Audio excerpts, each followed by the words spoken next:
going on there. And then this test will stop with chapter 4. Okay? And what was chapter 4? Axial elongation. So axial elongation problems.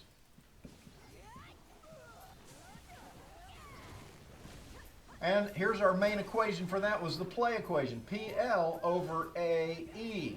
Okay? Be careful with your units on that one, right? Did we have anything else that changed the length in chapter 4? Yes, we did. We had delta equals due to temperature, right? Due to temperature, which was alpha delta T times L. Okay? There's another equation where alpha is the coefficient of thermal expansion, delta T the change in temperature, and then of course L the original length of the specimen. And one more thing we had in that chapter, which we did cover, which it was stress, concentrations due to axial elongation.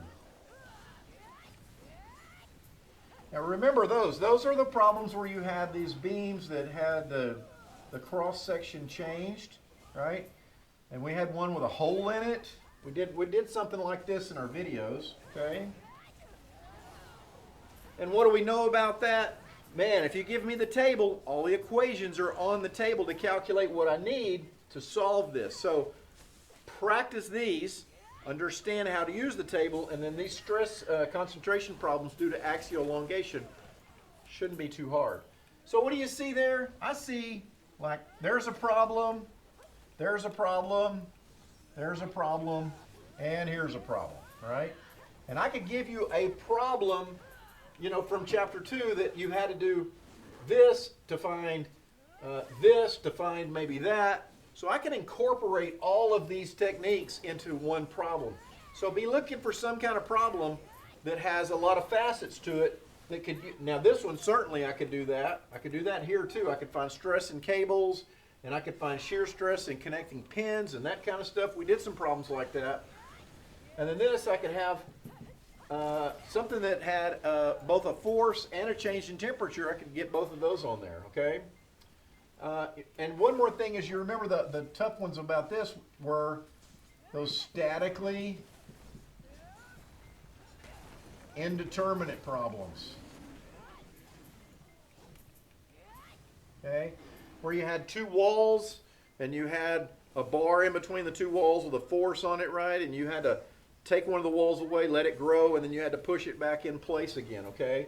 So those certainly could show up in there as well, and those are kind of tricky. So follow along here. I'm going to have some sample videos over each of these topic areas to kind of get us practiced up so we can make 100 on that test. All right, I'll see you next time.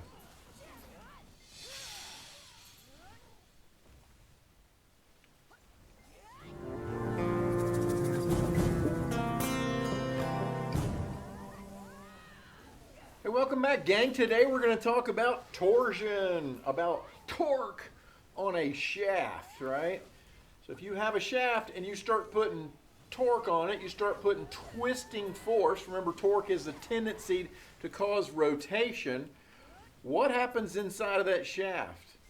Well, what happens inside of that shaft is you start inducing shear stress. So as I start to twist that, I start inducing shear stress. So imagine that a shaft is this, right? A slinky.